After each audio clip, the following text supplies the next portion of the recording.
और समंदर में भारत की ताकत बढ़ाने के लिए आज नेवी में एक नया शिकारी शामिल कर दिया गया है। आज सबमरीन वागीर को नेवी में कमीशन कर दिया गया और इससे भारतीय नौसेना की ताकत में अब और ज्यादा इजाफा हुआ है।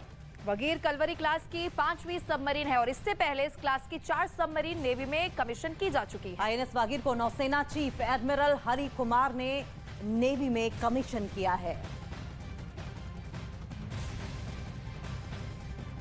और ये एक ऐसी सबमरीन जो कि दुश्मनों को चकमा देने में महारत हासिल रखती है और अब भारतीय नौसेना की ताकत आज के बाद और ज्यादा बढ़ती नजर आ रही है, जबकि वागीर को कमीशन किया गया है।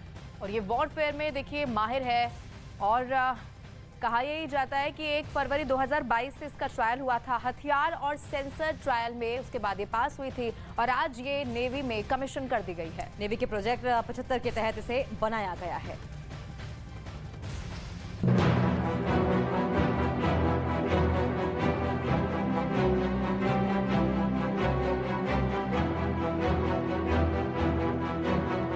भारतीय नौसेना का नया योद्धा कलवरी क्लास की 5वीं सबमरीन।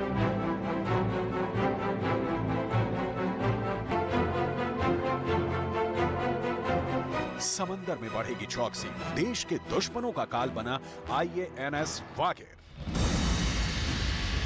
मुंबई के मझगांव शिपयार्ड पर खड़ी ये पनडुब्बी देश के दुश्मनों का काल बनने वाली है। ये पनडुब्बी देश की समुद्री सीमा को चौकस और सुरक्षित रखेगी। नौसेना में शामिल होने वाली ये सबमरीन ऑपरेशन के हिसाब से नौसेना की हर जरूरत को पूरा करने में सक्षम है। ये आधुनिक हथियारों से लैस भी रहेगी। Combat ready and mission capable submarine है ये, और उस डायरेक्शन में ये बहुत बड़ा स्टेप है, because we are already combat ready and mission capable.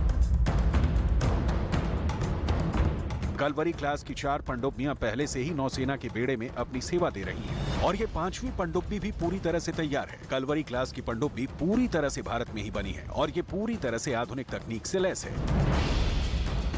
हम पनडुब्बी के सबसे आगे वाले हिस्से में हैं, जो सबसे ज्यादा घातक और खतरनाक माना जाता है। इसी हिस्से में जितने वेपन्स होते हैं उनको रखा जाता है। चाहे हम टॉर्पीडोज की बात करें, मिसाइल की बात करें या फिर माइंस की बात करें, ये सारी चीज़ें इसी पार्ट में रखी जाती हैं और आगे से फायर होती हैं।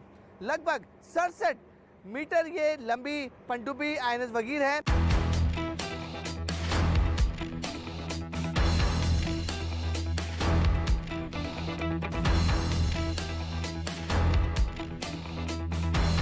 भारतीय नौसेना इस पनडुब्बी से पूरी तरह से संतुष्ट है।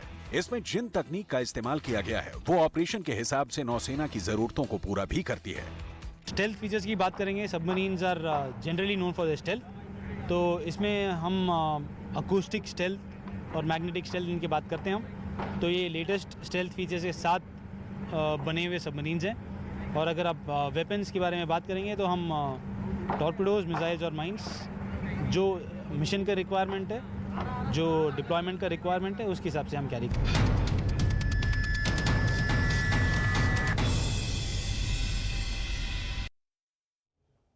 अब तक कलवरी क्लास की 4 सबमरीन नौसेना में शामिल हो चुकी थी और आज 5वीं सबमरीन वागीर भी नौसेना में शामिल हुई है।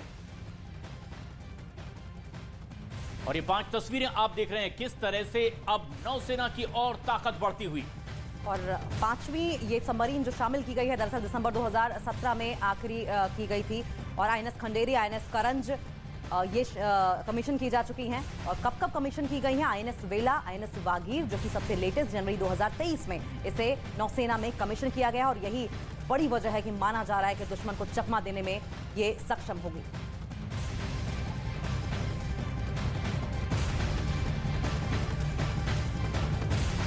सबमरीन के मामले में आत्मनिर्भर बन रहे भारत की ये बहुत बड़ी उपलब्धि है। आइए आपको बताते हैं कि वागीर की खासियतें आखिर हैं क्या क्या। दरअसल कलवरी क्लास की 5वीं सबमरीन है ये, और ऐसे में जबकि ये फ्रांस नेवी की मदद से भारत में बनाई गई। आपको बताएं मझगांव शिप बिल्डिंग लिमिटेड ने इस सबमरीन को बनाया है। नवंबर 2022 में नेवी को सौंपी जानी थी ये वागीर और 12 नवंबर 2020 को वागीर लॉन्च की गई थी और फिर 1 फरवरी 2022 से इसका ट्रायल शुरू कर दिया गया था। हथियार और सेंसर ट्रायल में पूरी तरह से पास भी हुई थी ये। और नेवी के प्रोजेक्ट 75 के तहत इसका निर्माण किया गया है। अब तक की बात करें तो अब तक 4 सबमरीन नेवी में शामिल की जा चुकी हैं। प्रोजेक्ट 75 की 5वीं सबमरीन है वागीर। 220 फीट लंबी और 40 फीट ऊंची है ये वागीर। समंदर की सतह पर 11 समुद्री मील की इसकी रफ्तार बताई जा रही है। पुरानी पनडुब्बी वागीर से लिया गया ये नाम है। 1973 में नेवी में इसे शामिल की गई थी पहली वागीर। आपको बताएं 2001 में वागीर को रिटायर किया गया।